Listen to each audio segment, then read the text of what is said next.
Oh boy, what is up, folks? Hope you're all doing well. Welcome back to more esports talk. I got a lot to say when it comes time for the TSM topic. Let me preface by saying I'm not a hater of TSM. I do widely like a lot of the things they do out there. I must also preface when it comes time for a few of the players we are talking about today, it's actually a handful of instances over the past week involving TSM, which kind of had some Twitter beef and hate rain down on the organization yet again. Now, in wake of all of this, I will say when we're talking about at least the two first players, that being Darodch, that being Kobbe, both former TSM players, have now found homes elsewhere. TSM seemingly did a great job to find them new homes at new esports organizations. But with that being said, both those players have now spoken up. We're also hearing rumors out there, and given the opening weekend of the LCS, it was full of turmoil for a team like TSM, and rightfully so. So we actually talked about this nearing 2 weeks ago towards the tail end of the TSM drama with the Leena clip on her boyfriend TSM Doublelift stream. If you guys have not seen that by now,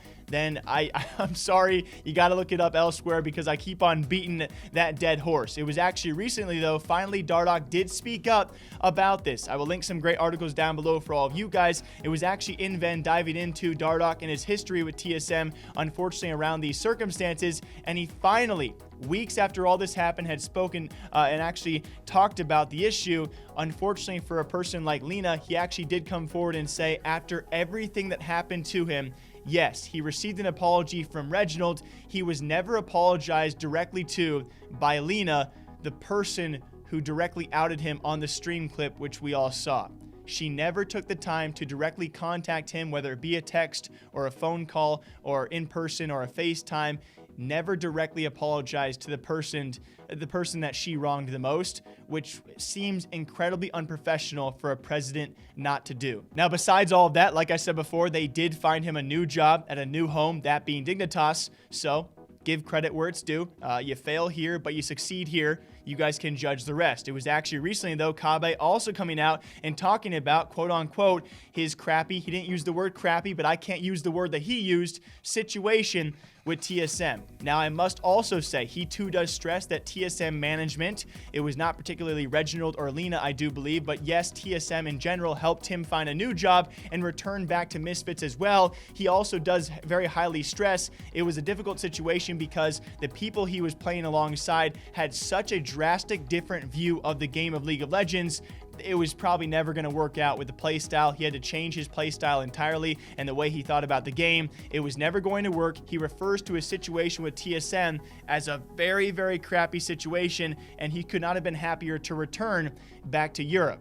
So you have two former League of Legends members now speak up about your organization in probably what seemed to be pretty bad light, despite you getting them new jobs elsewhere. Got to give credit where it's due. It's not a good look. I would say most seriously, which I did not talk about here because, you know, when you talk about these rumors out there and these speculations, people always tend to write you off as a TSM hater. I am only bringing this issue to light because I myself find it to be a very weird issue, and I'm surprised not more people are talking about this one. That being a tweet I found about Thorn posting this a while back now, guys, about potential rumors of TSM players using a former Fnatic coach, that being Vigar V2, well known to the League of Legends scene out there, and players secretly using him because, if you guys don't remember, Fnatic actually fired him many months ago surrounding pedophilic accusations and allegations around this character, and now we find out just months later that TSM is using him potentially. Rumors out there under the table. Now, why I say potentially is because we cannot fully confirm that. TSM never announced it. You look at the replies to Thorn's tweet alone, and Thorn, himself saying it was a rumor. Apparently, everyone knew about this, and you got to wonder why. Why is TSM not announcing it? Well, that's for obvious reasons. And so for all the people out there, and I don't often try and take these kind of stances, but again, I must stress to all of you guys, I'm new to this. I don't know how to approach circumstances in situations like this, but certainly when it comes time for me personally, you guys can think differently. When I look at comments like this who somehow hate on Thorn for bringing this out, no, it seems incredibly odd at the very least when Fnatic removes a coach from their staff because of pedophilia accusations. I have no idea what happened or actually eventually did come of those accusations, and then months later TSM is supposedly using that same character who still has those accusations and obviously did not announce him for obvious reasons to the public.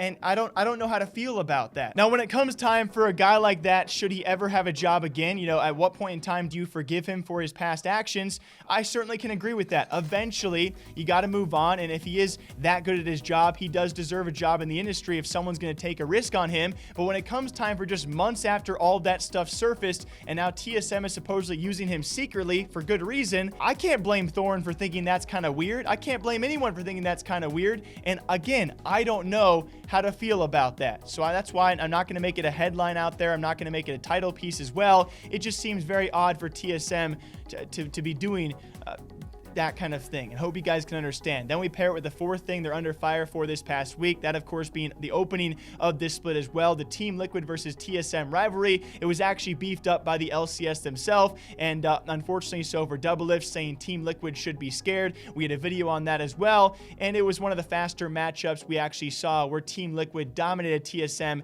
and their brand new lineup in less than 25 or around 25 minutes. You partner up all of that together, guys, and that is why I am making this video, with TSM being under fire yet again. Certainly when it comes to other esports, they're doing some great things out there. When it comes time for League of Legends, I would say rightfully so. They're under some heat, under some fire constantly for their past players now speaking up, supposedly using a coach out there with some very serious accusations just months after those accusations did surface. And then you have an opening matchup in rivalry against the team where you certainly have a bit of a debacle with Doublelift coming from them, and you just get absolutely destroyed in a very, very short period of time. What do you guys think about this? Are these videos what you guys want? Because I was thinking about this. I was actually lying in bed last night trying to think about all the points I can talk about with TSM and wrap it up into one video.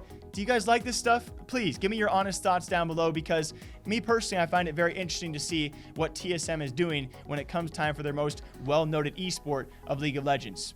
What do you guys think about this? Until next time, you know what to do, all right? Drink that water, drink that coffee. I'll see you guys back here sometime very soon. Have a great, safe weekend, okay? You're beautiful.